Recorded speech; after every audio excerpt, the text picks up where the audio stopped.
So yun, what's up mga idol. So kumusta kayo? So ang gagawin pala natin ngayon is itong wiring diagram ng sa all-eye, sa pagkakabit ng all-eye. Yan. So yun, pagpasensyahan nyo itong drawing ko kasi pangit talaga ako mag-drawing. Parehas nang nag-drawing, pangit rin. So ang gagawin pala natin ng all-eye ngayon is itong all-eye na 3-wire, katulad sa mga kinakabit sa Smash, yung all-eye, diba 3-wire yung ganun, tapos yung sniper 150, diba mga naka all-eye yung ganun, 3-wire sila yung ganun. Ito yung tinutukoy kong wire sa kanila, yung ground, tapos yung dalawang live niya sa gilid. Ito nga pala yung ground niya, ito yung dalawang ginawa ko. Tapos ito yung sample kong ito yung all-eye, dalawa. Tapos ito naman yung ignition switch. Tapos siyempre itong 3-way switch. Kasi pag tatlong wire, kailangan mas magandang gamitin mo pag 3-way switch. Kasi kung yung on off lang na ordinary, kailangan pag ganun ang ginamit mo, dalawang switch pa rin yung magamit mo. Kaya mas maganda na pag ito, para iwas daming butas o So, or makakatipid yun sa switch. Yan, to. So, yun. Sisimulan natin ang wiring sa kanya. So, yun. Bago nga pala, simulan. So, ito muna. Diba, yung may dalawang wire dun tatlong wire. Yung dalawa, halimbawa yung dito sa gilid yung parehas na kulay. Sa ulay, yung halimbawa, sa ulay niya is dalawang pula. Isa. So, yun. Pagsasamahin nyo. Ganyan. Tapos yung dito.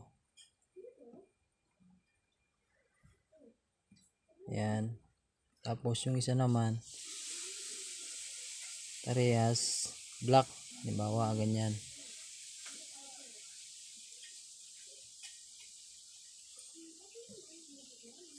Yan, nagsama.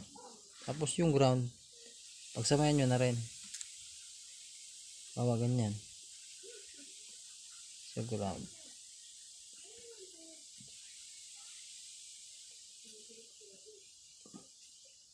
Pangit talaga. So yan.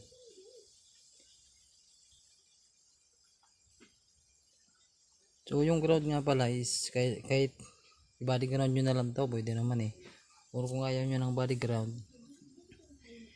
hanapin nyo na lang yung ground ng yung motor para sure kung ayaw nyo ng body ground. So dito naman pala dumako sa ignition switch dito. So dapat mahanap nyo yung pinaka accessories wire ng inyong susian. Yung pag on mo ng susi, magkakaroon siya ng supply.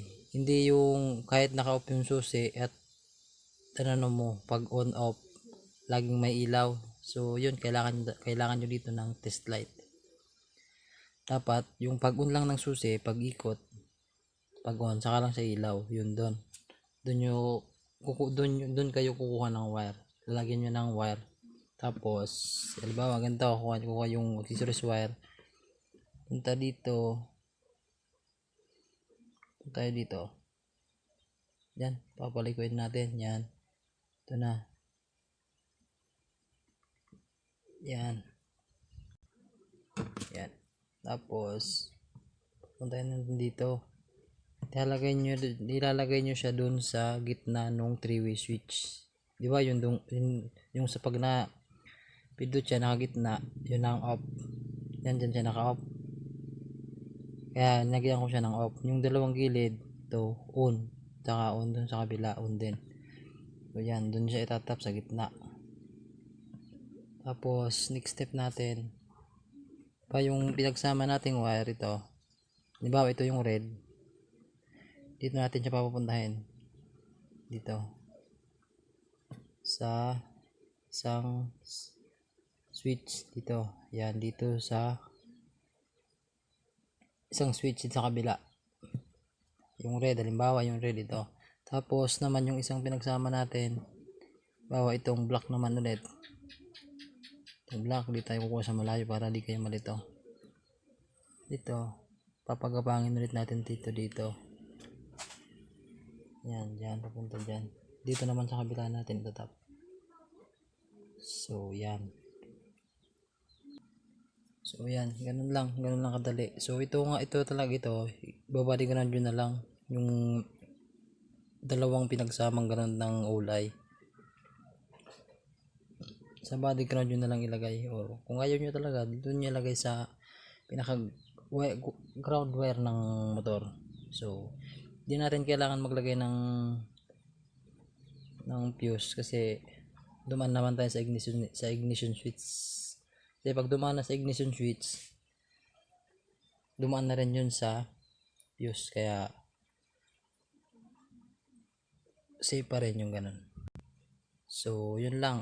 So, sana may natutunan kayo sa aking tutorial. So, bago ka pala matapos to, so pa-like, pa-share, and subscribe na rin, click na rin notification bell para lagi kang updated sa aking mga bagong gagawing video. So, yun lang. Salamat. God bless.